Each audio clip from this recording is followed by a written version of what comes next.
Moisés, o Sarsit, el gran iniciado sacerdote de Osiris. Ramsés II fue uno de los grandes monarcas de Egipto. Su hijo se llamaba Meneptah.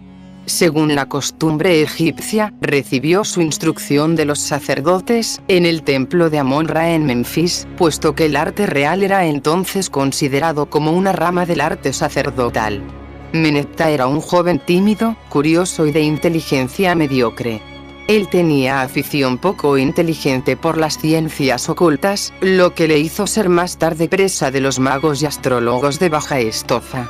Tuvo por compañero de estudios a un joven de genio adusto, de carácter extraño y concentrado. Osarsit, primer nombre egipcio de Moisés. Manetón, citado por Filón, era el primo de Meneptah, el hijo de la princesa real, hermana de Ramsés II.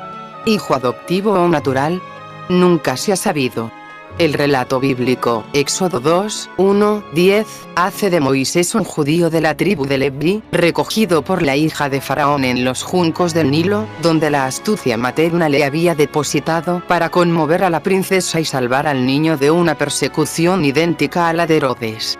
Por el contrario, Manetón, el sacerdote egipcio, a quien debemos los datos más exactos sobre las dinastías de los faraones, datos hoy confirmados por las inscripciones de los monumentos, afirma que Moisés fue un sacerdote de Osiris. Estrabón, que había sacado sus noticias de la misma fuente, es decir, de los iniciados egipcios, lo atestigua igualmente. La fuente egipcia tiene aquí un valor mayor que la fuente judía, porque los sacerdotes de Egipto no tenían interés alguno en hacer creer a los griegos o a los romanos que Moisés era uno de los suyos, mientras que el amor propio nacional de los judíos les ordenaba hicieran del fundador de su nación un hombre de su misma sangre. La narración bíblica reconoce por otra parte que Moisés fue educado en Egipto y enviado por su gobierno como inspector de los judíos de Gosén. Este es el hecho importante, capital, que establece la filiación secreta entre la religión mosaica y la iniciación egipcia. Clemente de Alejandría creía que Moisés estaba profundamente iniciado en la ciencia de Egipto, y de hecho la obra del creador de Israel sería incomprensible sin esto. Osarsit era ante todo el hijo del templo, porque se había criado entre sus columnas. Dedicado a Isis y a Osiris por su madre, se le había visto desde su adolescencia como levita, en la coronación del faraón, en las procesiones sacerdotales de las grandes fiestas, llevando el epod, el cáliz o los incensarios. Luego, en el interior del templo, grave y atento, prestando oído a las orquestas sagradas, a los himnos y a las enseñanzas de los sacerdotes. Osarsit era de pequeña estatura, tenía aspecto humilde y pensativo y ojos negros penetrantes, de una fijeza de águila y de una profundidad inquietante. Le habían llamado el silencioso. Tan concentrado era, casi siempre mudo. Frecuentemente tartamudeaba al hablar, como si buscase las palabras o temiese expresar su pensamiento. Parecía tímido. Luego, de repente un rayo, una idea terrible estallaba en una palabra y dejaba tras ella un surco de relámpagos. Se comprendía entonces que si alguna vez el silencioso se lanzaba a obrar por cuenta propia, sería de un atrevimiento terrible. Ya se dibujaba entre sus cejas el pliegue fatal de los hombres predestinados a las grandes empresas, y sobre su frente se cernía una nube amenazadora. Las mujeres temían la mirada de aquel joven levita, mirada insondable como la tumba, y su cara impasible como la puerta del templo de Isis. Se hubiese dicho que presentían un enemigo del sexo femenino en aquel futuro representante del principio viril en religión, en cuanto tiene de más absoluto y de más intratable. Entretanto su madre, la princesa real, soñaba para su hijo el trono de los faraones. Osarsit era más inteligente que Meneptah. Él podía esperar una usurpación con el apoyo del sacerdocio. Los faraones, es cierto, designaban sus sucesores entre sus hijos. Pero algunas veces los sacerdotes anulaban la decisión del príncipe después de su muerte, en interés del Estado. Más de una vez separaron del trono a los indignos y a los débiles para dar el cetro a un iniciado real. Ya Meneptah estaba celoso de su primo. Ramsés tenía fija la mirada sobre él y desconfiaba del levita silencioso. Un día, la madre de Osarsip encontró a su hijo en el Serapeum de Memphis, plaza inmensa, sembrada de obeliscos, de mausoleos, de templos pequeños y grandes, de arcos de triunfo, especie de museo a cielo abierto de las glorias nacionales, a donde se llegaba por una avenida de 600 esfinges. Ante su madre real, el levita se inclinó hasta tierra y esperó, según la costumbre, que ella le dirigiese la palabra. «Vas a penetrar en los misterios de Isis y de Osiris», le dijo. «Durante largo tiempo no te veré, hijo mío. Pero no olvides que eres de la sangre de los faraones y que soy tu madre.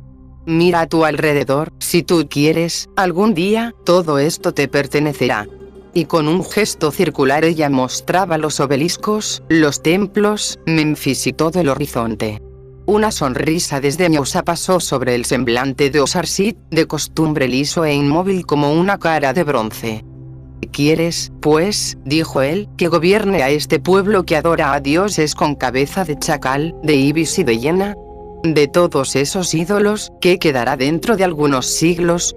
Osarsip se bajó, cogió con su mano un puñado de arena fina y la dejó deslizarse a tierra entre sus dedos, ante los ojos de su madre asombrada. «Lo que queda aquí», añadió. «¿Desprecias, pues, la religión de nuestros padres y la ciencia de nuestros sacerdotes?» «Al contrario, aspiro a ellas. Pero la pirámide está inmóvil. Es preciso que se ponga en marcha. Yo no seré un faraón. Mi patria está lejos de aquí, allá, en el desierto». «Osarsip», dijo la princesa con reproche, «¿por qué blasfemas? Un viento de fuego te ha traído a mi seno y, lo veo bien, la tempestad te llevará. Te he dado la vida y no te conozco. En nombre de Osiris, ¿quién eres y qué va a hacer? Lo sé yo mismo. Osiris solo lo sabe y me lo dirá, pero dame tu bendición, oh madre mía, para que Isis me proteja y la tierra de Egipto me sea propicia».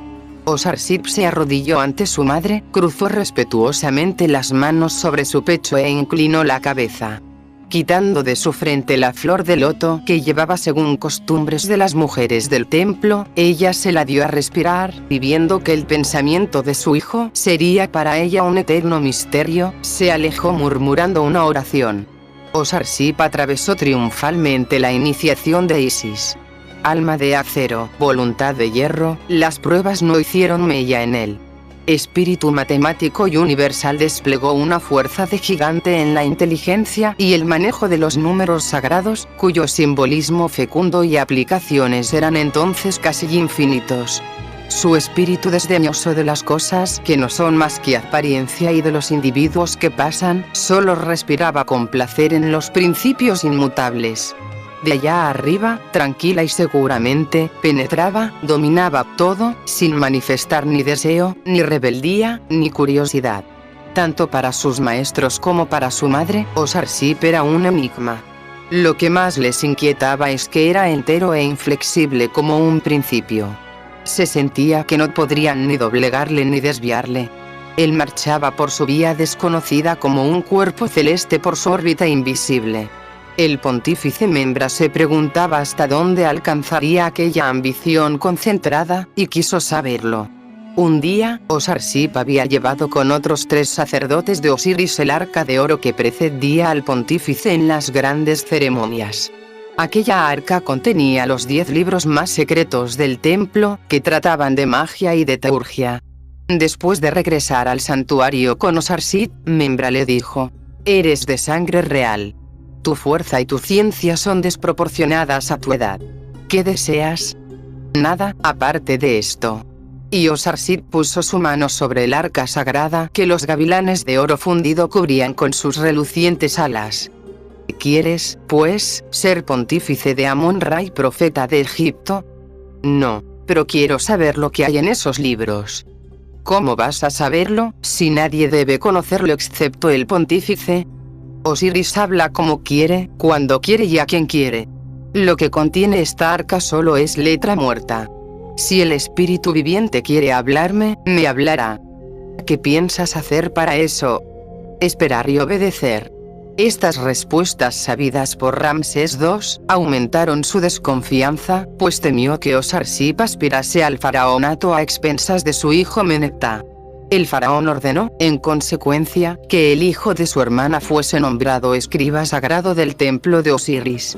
Esta función importante comprendía el simbolismo bajo todas sus formas, la cosmografía y la astronomía, pero le alejaba del trono. El hijo de la princesa real se dedicó con el mismo celo y una sumisión perfecta a sus deberes de hierográmata, a los cuales se ligaba también la función de inspector de los diferentes nomos o provincias del Egipto. ¿Tenía Osarsip el orgullo que creían? Sí, por orgullo el león cautivo levanta la cabeza y mira al horizonte tras los barrotes de su jaula, sin apercibirse tan siquiera de las gentes que le contemplan. Sí, por orgullo el águila encadenada se estremece con todo su plumaje y con el cuello extendido, las alas abiertas, mira al sol. Como todos los fuertes designados para una grande obra, Osarsip no se creía sometido al destino ciego. Él sentía que una providencia misteriosa velaba sobre él y le conduciría a sus fines. Mientras era escriba sagrado, Osarsip fue enviado a inspeccionar el delta. Los hebreos tributarios del Egipto, que habitaban entonces en el valle de Gosen, estaban sometidos a trabajos rudos. Ramsés II unía Pelusium con Heliópolis por medio de una cadena de fuertes. Todos los nomos de Egipto tenían que dar su contingente de obreros para estos trabajos gigantescos.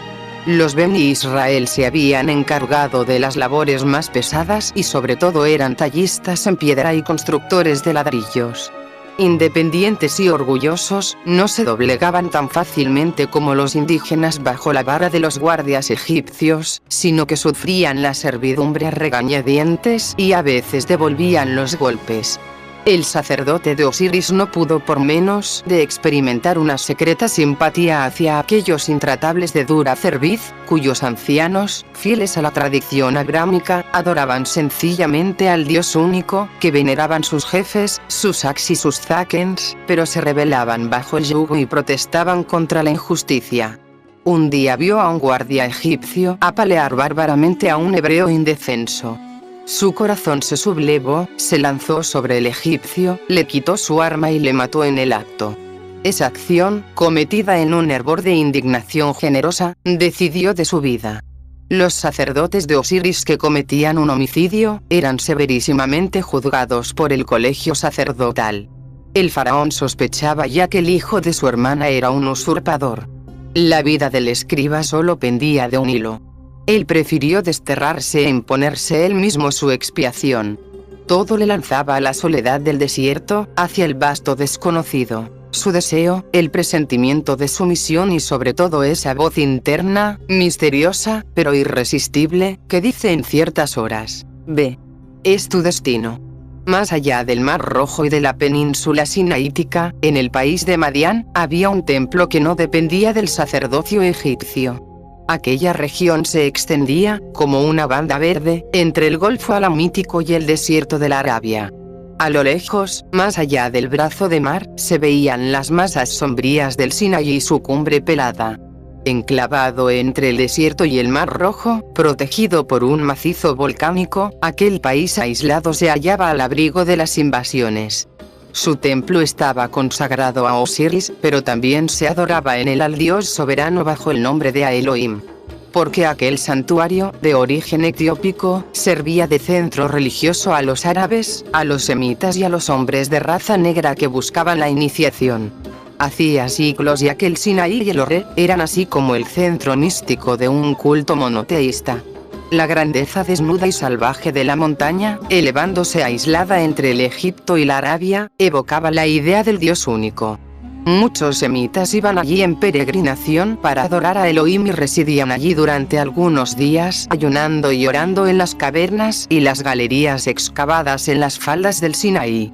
Antes de esto, iban a purificarse y a instruirse al templo de Madián.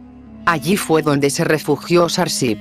El gran sacerdote de Madián o Raguel, vigilante de Dios, se llamaba entonces Jetro, Éxodo 3:1, que era un hombre de piel negra. Más tarde, Números 3:1, después del Éxodo, Aarón y María, hermano y hermana de Moisés, según la Biblia, le reprochaban el haberse casado con un etíope. Jetro, padre de Sepora, era pues de esta raza. Él pertenecía al tipo más puro de la antigua raza etiópica, que 4 o 5 mil años antes de Ramsés había reinado sobre Egipto y que no había perdido sus tradiciones, que se remontaban a las más viejas razas del globo. Jetro no era un inspirado ni un hombre de acción, pero era un sabio.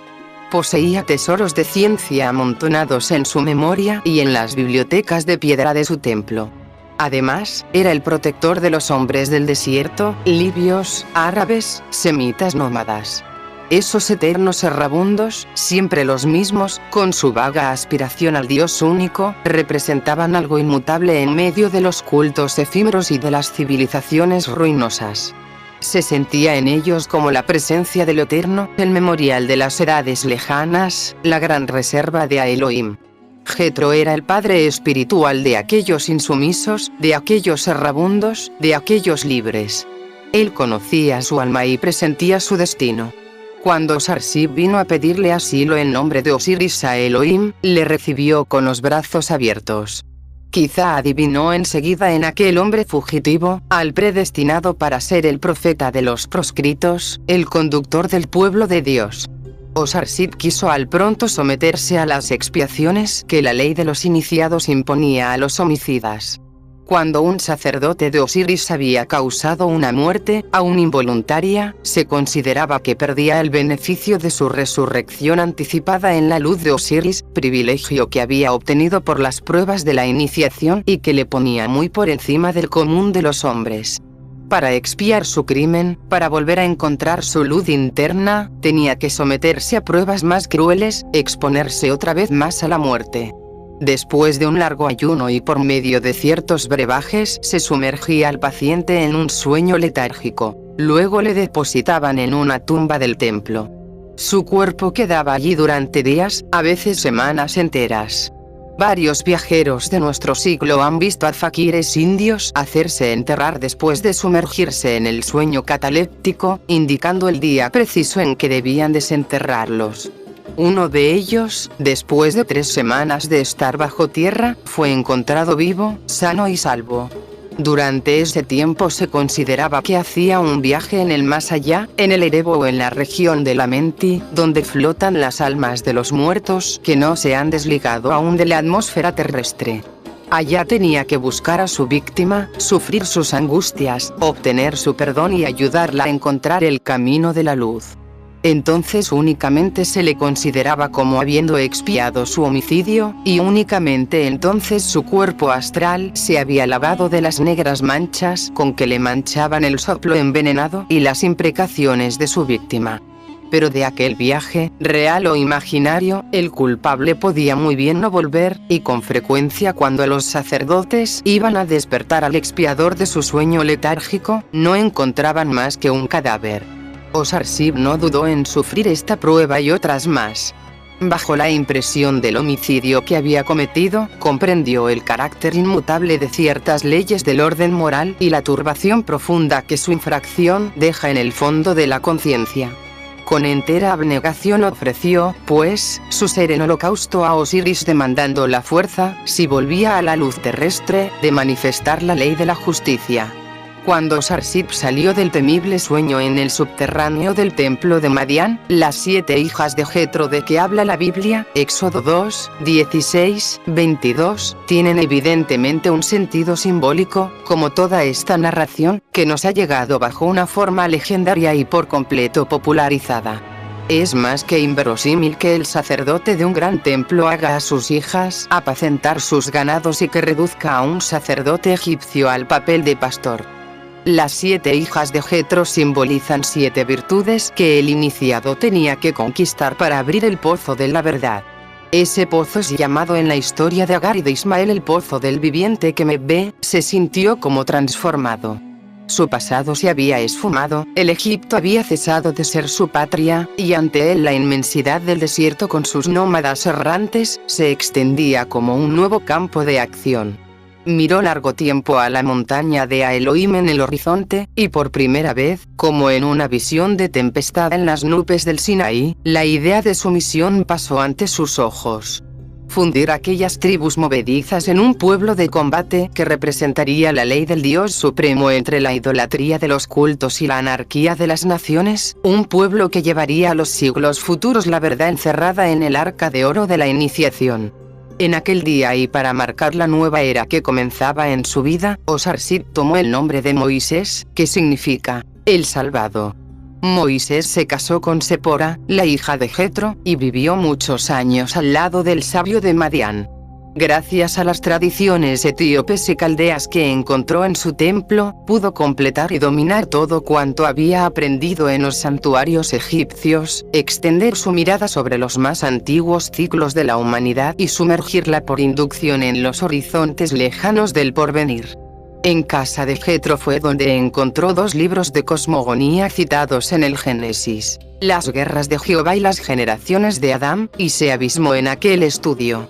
La cumbre del Sinaí, el trono de Elohim, dicen los hijos del desierto. Enfrente, una montaña más baja, las rocas del Serval, también abrupta y salvaje. En sus vertientes, minas de cobre, cavernas.